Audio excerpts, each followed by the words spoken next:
చూచినట్లయితే రొమ్ము కొట్టుకొనుచున్న స్త్రీలు. ఏంటంటే రొమ్ము ఎందుకు కొట్టుకుంటున్నారు వీళ్ళు? ఏ పని పాట లేదా? లూకాసు వార్త 23వ అధ్యాయం 27 నుంచి 31 వరకు చూచింది.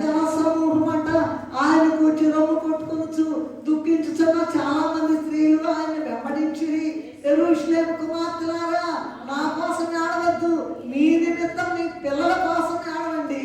యెషయా గ్రంథం 58వ అధ్యాయం 4 నుండి 6 వరకు చూసినట్లయితే నిశ్చయముగా అతడు మన రోగములను భరించెను, మన వ్యసనములను సహించెను. ఇంతటి గొప్ప కార్యాన్ని చేసినటువంటి ఆనాటి స్త్రీలంట ఒక గొప్ప సైన్యంగా ఉండి రొమ్ము కొట్టుకున్నారట. మనము కూడా వారి జాబితాలో చేరి క్రీస్తు యొక్క మాన విలువ తెలుసుకుని మరి ప్రతి సంవత్సరము 40 దినాలు జరుగుతాయి.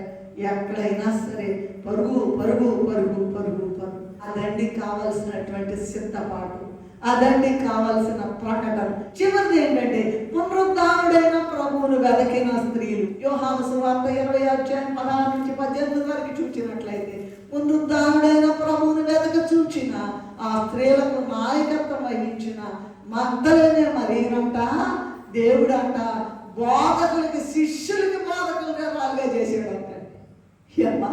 అపోస్తలులు ఆయన వెంబడించారు, ఆయనతో తిన్నారు, ఆయనతో సహవాసం చేశారు, ఆయన చేసిన అద్భుతాలన్నింటిని కూడా ఎక్స్పీరియన్స్ చేశారు.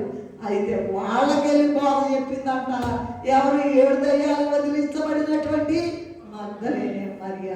నీవు కూడా ఆ వరుసలుగా బోధకులకు బోధకురాలుగా ప్రభు అంట దేవుడు ఏర్పాటు చేశాడంట. స్త్రీలమైన మనము, బ్రాకెట్లో పురుషులమైన మనం ఇట్టి స్థితిలో ఉంచాలని దేవుని యొక్క ఆశ, దేవుని చిత్తం కూడా